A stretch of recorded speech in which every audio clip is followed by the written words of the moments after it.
मैंने अपना ईश्वर बदल दिया है पुस्तक 5 खंडों में विभाजित है, जिसका पहला खंड उस ईश्वर को सच करते हुए है।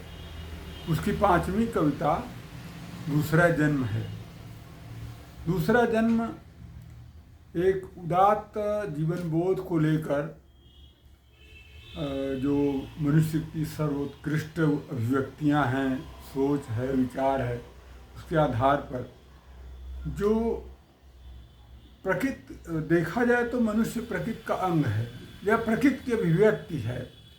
जब एक चिड़िया बोलती है तो हम ये कभी नहीं प्रश्न उठाते कि ये चिड़िया बोल रही है। कई बार हमें लगता है कि ये प्रकृति है, वो झरने का हिस्सा लगती है, नदी का हिस्सा लगती है, पेड़ों का हिस्सा लगती है।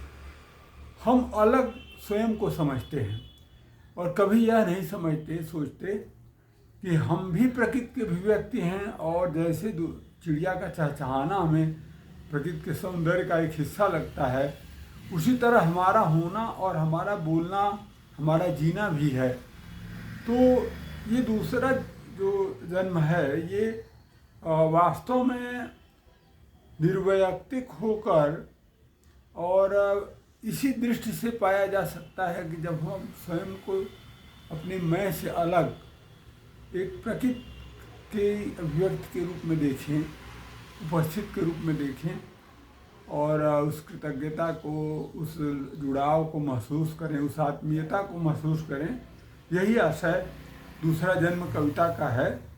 यह 5वीं कविता है उस ईश्वर को सच करते हुए, जो पहला खंड है पुस्तक का। मैं इसको पढ़ रहा हूँ।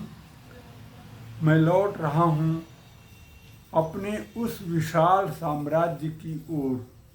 मैं लौट रहा हूँ अपने उस विशाल साम्राज्य की ओर, जो संकीर्ण स्वार्थ की तात्कालिकताओं में बंद नहीं है। जो संकीर्ण स्वार्थ की तात्कालिकताओं में बंद नहीं है। अपरिमित है मेरा स्वत्व, अपरिमित है मेरा स्वत्व, अंतहीन है मेरा आत्मा। अपरिमित है मेरा स्वत्व, अंतहीन है मेरा आत्मा।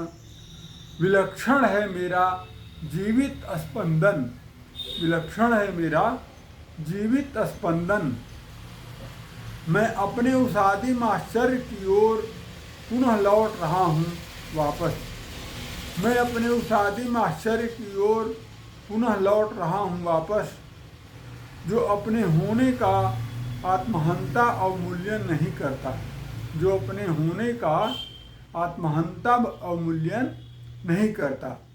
मैं अपने उस आदिम आश्चर्य की ओर पुनः लौट रहा हूँ वापस, जो अपने होने का आत्महंता अवमूल्यन नहीं करता। हाँ, मैं लौट रहा हूँ उस अनंत धर्माविस्मय की ओर। हाँ, मैं लौट रहा हूँ उस अनंत धर्माविस्मय की ओर, जो संज्ञानों की जड़ता से मुक्त जीवन का दूसरा जन्म है। हाँ, मैं लौट रहा हूँ उस अनंत धर्माविस्मय की ओर, जो संज्ञानों की जड़ता से मुक्त जीवन का दूसरा जन्म है।